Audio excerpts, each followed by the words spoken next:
विश्वर सर्वबृहत मुक्ताकाश रंगमंच बरगढ़ धनुजात्रा महोत्सव ये महोत्सव रे आज मते अतिथि हिसाब रे जो सौभाग्य प्राप्त होला निश्चित भाव रे बहुत सुंदर भाव रे कार्यक्रम करा जाउछि एवं गत वर्ष मध्य मु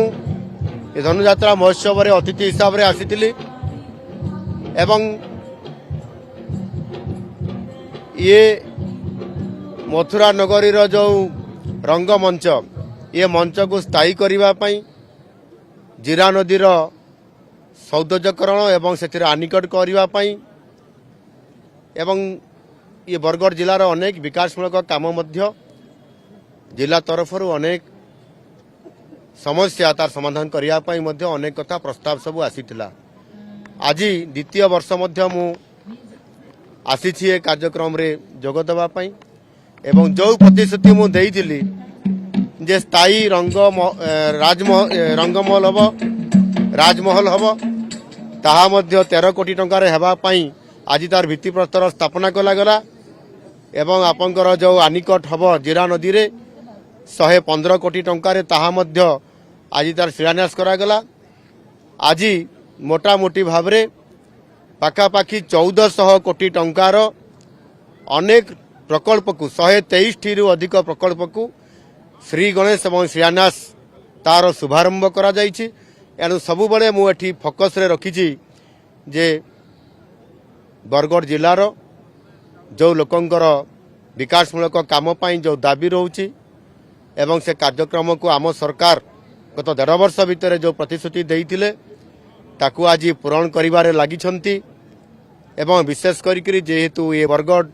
जिला होउछि कृषि क्षेत्र रे ये ओडिशार भात हांडी एणु निश्चित भाव में एथिरे कृषि कार्य को मध्य अधिक सशक्तकरण करबा पाई एवं आपनकर सही भली भाव में महिला मानक मध्य सशक्तकरण करबा पाई आम सरकार निरंतर भाव में ये उद्यम जारी रखिछंती। एणु आगामी दिन में एठी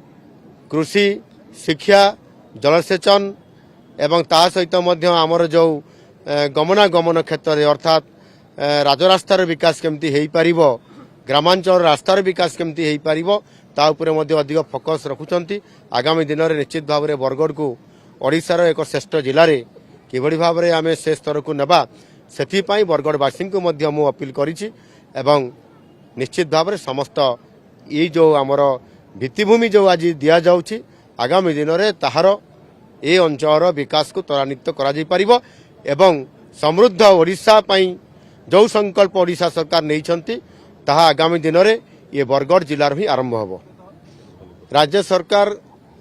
दुर्नीति को लोप करिबा पाई संकल्प नैछंती आउ सेथि पाई आमर विजिलेंस विभागर जो 12 हाथ खंडा घूरी बुलुची बोली कहली ता अर्थात जे दुर्नीति करुथबा अर्थात आम सरकार जो आमर निष्पत्ति अछि जीरो टॉलरेंस अर्थात शून्य सहनशीलता जी दुर्नीति करिवो जी अनियमितता करिवो ताकू आम सरकार छाड़िबे नहीं। प्रतिदिन रे आमे सेमानकु सतर्कता सूचना मध्य दउछु एवं सेते संपूर्ण भाव रे एथिरे जीए ओहरी जाऊ नाहांती दुर्नीति करिबारे लिप्त रहउछंती आज मध्य जणे एडिशनल तहसीलदार से बारंगर 75 लाख टंकारु अधिक तांकर धरा पड़ी एई भली भाव में अनेक दुर्नीतिकर ऑफिसर कर्मचारी तांको उपरे एक्शन आम सरकार नौछंती एवं अन्य जेकोसी साधारण व्यक्ति मध्य बिजनेसमैन माने मध्य जो माने दुर्नीति लिप्त रहउछंती आम सरकार काहारी को छाड़िबे नहीं तांको पाई गोटिए ही रास्ता जे सेमाने तांको पाई सरकार जेल भितरे रखिबा पाई ये सुजोग दैछंती। एणु सबु क्षेत्र में गुरुत्वर सह आमे याकू नौचु एवं आगामी दिन में दुर्नीति मुक्त सरकार निश्चित भाव में ओडिशा को रखिबे एवं लोक मानकु मध्य न्याय प्रदान करिवे एवं समृद्ध ओडिशा गठन करिवार भूमिका को आहुरी दृढ़ भाव में आगे नेबे।